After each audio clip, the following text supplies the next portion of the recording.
Hey friends, it's Monday, so let's get right into it. The word for reflection is found in Matthew 10 and Matthew 11 respectively. And sort of the title of this little mini devotional thought is carry the cross before you try to carry the yoke. Here's the thing, in our day there's been so much around conversation, podcasts, books, and they're great. Most all of them about rest and about Sabbath and about, you know, uh all of these sort of practices that in a Western culture are like a breath of fresh air because so many of us are super exhausted. But here's the reality, much of our exhaustion and much of our busyness, much of our strain and stress and anxiety are because we have things in our lives that are more important than Jesus. So hear these words from him afresh. Here's the one liner. Before Jesus calls us to carry his yoke, Matthew 11:28 through 30. He calls us to carry the cross in Matthew 10, verse 37 through 39. Let me read both passages and then I'll make just a few comments. Matthew 10:37.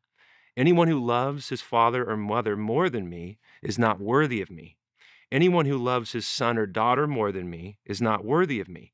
And anyone who does not take his cross and follow me is not worthy of me. Whoever finds his life will lose it, and whoever loses his life for my sake will find it.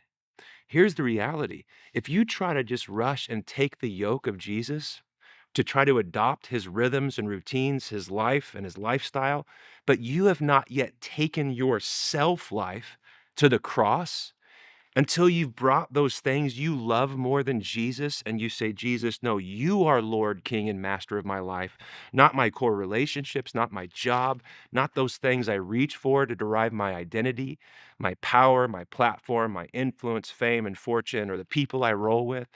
All of those things can become master. Imagine trying to take the yoke and then say, Jesus, where's the rest? But he's like, hey, your house is divided.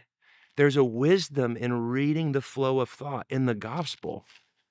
Yes, rest is the telos of discipleship. Rest is the future of the new Jerusalem, resting with God, enjoying the new creation. But before we take the yoke, we have to take up the cross because a house divided against itself cannot stand. Jesus told us way back in Matthew 6, no one can serve two masters. Either he'll hate the one and love the other, be devoted to the one and despise the other. So I love Jesus before he gets, we're going to read it in a minute. Matthew 11, take my yoke, learn from me. We're going to read it.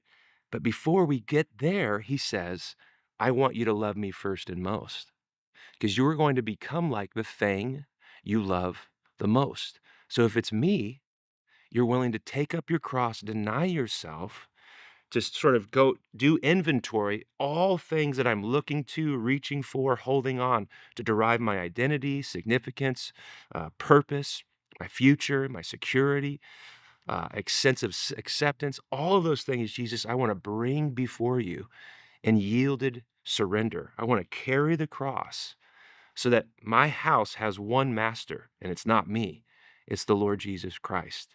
When he's reigning and ruling, it makes a whole lot of sense then to say, since you're enthroned, I want to now take up your yoke.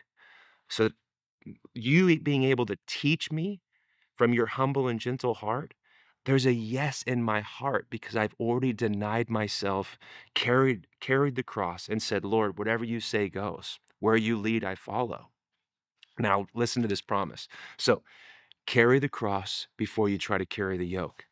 Listen to this in Matthew 11:28. It's the infamous, come to me, all of you who are weary and burdened, and I will give you rest. Take my yoke upon you and learn from me, for I am gentle and humble in heart, and you will find rest for your souls, for my yoke is easy and my burden is light.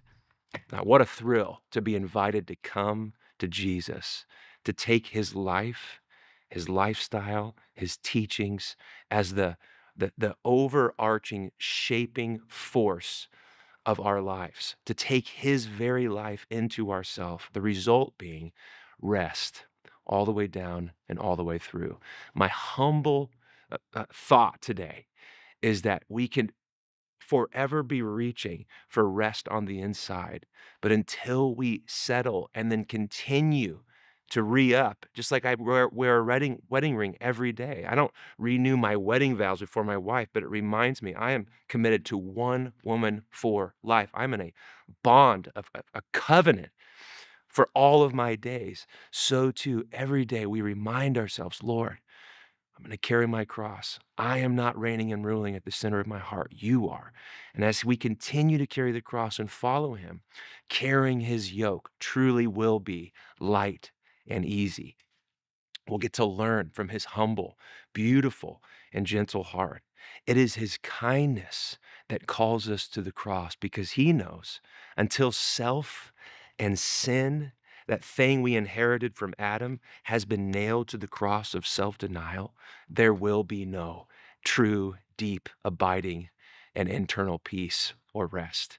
Carry the cross, carry the yoke, and let's just continue to pursue a lifestyle where Jesus is the